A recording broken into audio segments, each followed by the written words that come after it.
जोबोद गोजोनदों दिनै लखिपुर हालामारि जे बैसागु रंजालि बैसागु खन्थाइ आफादा सेथि खेबनि थाखाय रंजालि बैसागु फोरबोखौ बेयाव खुंदों।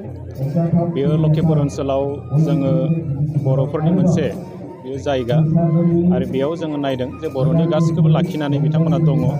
गाननाय जोमनाय बर'नि फोरबो आरो बेयाव बर'नि खाम जथा सिफुं गासैखौबो हमथाना लाखिना दोनदों। बर'नि दोरों बर'नि नेमखान्थि गासैखौबो बेयाव फोथांना लाखिना दोनदों।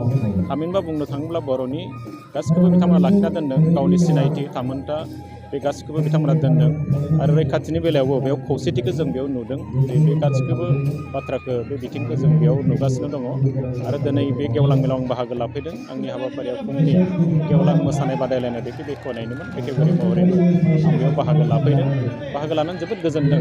बेयाव दिनै बैसाग दाननि माने जोबथा सान, नाथाय बे जोबथा सानावबो दिनै जों बेयाव नायदों जोबोद गाजा गोमजायै रंजालि बैसागुखौ बेयाव खुंदों। बेनि ओंथिया बेनो जे नैबे ओनसोलाव थानाय जे बर' सुबुं बर' माहारि हिसाबै जोंनि गासिबो हमथाना लाखिनानै दिनै रंजालि बैसागुखौ जों बेयाव खुंफुंदों आरो बे बिराद जोबोद मोजां बाथ्रा।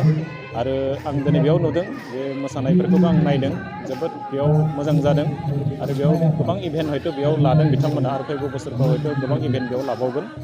जेखियानो जाया दिनै बेयाव जों नायदों जोंनि बर' कसारि अट'नमास काउन्सिलनि मासिगिरि बिथाङा बाहागो लाफैदों। गाहाय आलासि महरै जोंनि चिफ एक्जिकिउटिभ मेम्बार मेहेनेश्वर बसुमतारी बिथाङाबो बाहागो लाफैदों। सासे EM बेयाव अमिय कुमार ब्रह्म बिथां बाहागो लाफैदों आरो जोङो नायदों खौसेथि बर' सुबुं आफादनि आफादगिरि बिथाङा फैगासिनो दङ। गाहाय नेहाथारि पीताम्बर ब्रह्म बिथांमोनाबो बाहागो लाफैदों। जायगाया फिसा जानो हागौ, ओनसोला फिसा जानो हागौ, नाथाय बेयाव थानाय जि बर' सुबुं बिथांमोननि जि बिथांमोननि जि नाजानाय आरो बिथांमोननि जि खौसेथि बे थासारिखौ जों दिनै बेयाव नुनो मोन्दों। आं आसा थिदों बेनि गेजेरजों जोङो मोनसे समाव बियो बुंनो थाङोब्ला मेघालय बर्डाराव दङ आरो आसामनिनो बुंनो थाङोब्ला भारत बांलादेशआबो खोब खाथियावनो दङ। नाथाय बेयाव बर' मानसिफ्रा दिनै बर'नि गासिबो हमथानानै बेयाव लाखिनो हानाया आं नायदों लखिपुर ओनसोलनि थाखाय जोबोद मोजां आरो बर' माहारिनि थाखाय बियो बिराद मोजां। आं बे थासारिखौ दिनै बेयाव नुदों। आं दिनै बेयाव नायदों आङो बेयाव सोंदोंमोन जे बर' आइजोफ्रा बिसेसकरि जोङो दा हौवाफ्रा गाननाय गामसा बा बर'आ आइजोफ्रा गानबाय थानाय दख'ना फास्रा बे आर'नाइ जों लानाय बे आर'नाइफोरखौ एक्सुवेलि जोङो दामारदोंना दामाराखै। आं दहाय आखाइ थिखांनो होनायाव साथामसोल' आइजो बिथांमोना थिखांदों। आं बेनिफ्राय बेनि मिनिं अल आसामाव जोंनि बर' मानसिफ्रा बर' आइजोफ्रा जोङो बाहायो जिफोरखौ दख'नायानो जा आर'नायानो जा गामसायानो जा फास्रायानो जा सिमायानो जा, नाथाय बेखौ जोङो दिनै जोंनि जि दाग्राफोर जोंनि आइफ्रा दाला, जोंनि बाजैमोना दाला, मादैमोना दाला, आनैमोना दाला, बे दायैखौ जों दिनै फोथांफिननो थाखाय बर' कसारि अट'नमास काउन्सिलनिफ्राय जोङो नाजादों। आरो नैबे लखिपुर ओनसोलाव आङो इतिमध्ये मोनसे बाथ्राखौ फोसावदों जे बेयाव जोङो जोंनि काउन्सिलनिफ्राय मोनसे उइभिंखौ जों बेयाव गायसननो सानदों आरो फैगौ समाव जोङो माखासे हाबाफारि लानानै बे उइभिंफोरखौ जों फोथांनांगोन आरो जोंनि जे गाननाय जोमनाय बेखौ जों जोंनि आखाइजोंनो दानानै जों बाहायोब्ला हयथ' जोंनि बे मोनसे सिनायथिबो लाखिनाय जागोन आरो जोंनि हारिमुखौ हमथाना लाखिनाय जागोन। आरो जोङो दिनै नायदों बे बाजारखौ दिनै गुबुना लाजोबगासिनो दङ। दख'ना आर'नाइनि बा जोंनि गामसानि जे डिमान्ड बे डिमान्डआ दंबाय थायो। जोंथ' सानफ्रामबो बेखौ बाहायबायानो थाखायो, नाथाय बेखौ बर' आइजोआ दिनै दालिया आरो दायैनि थाखाय दिनै जों बेखौ गुजरातनिफ्राय लाबोनो गोनां जादों, बेंगलनिफ्राय लाबोनो गोनां जादों आरो जेरैबायदि जोंनि खाथियाव थानाय बेंगालरनिफ्राय लाबोनो गोनां जादों। नाथाय बेखिनिखौ जोंनि आइजोफ्रा जेब्ला दागोन बा जोंनि दानाय लुनायाव लोब्बा गोनां वेभार्सफ्रा जेब्ला बेखौ दागोन, होमबा जोंनि जि डिमान्ड दङ, जोंनो जिखिनि साहिदा दङ बे साहिदाखिनिखौ पुरन खालामनो हागोन।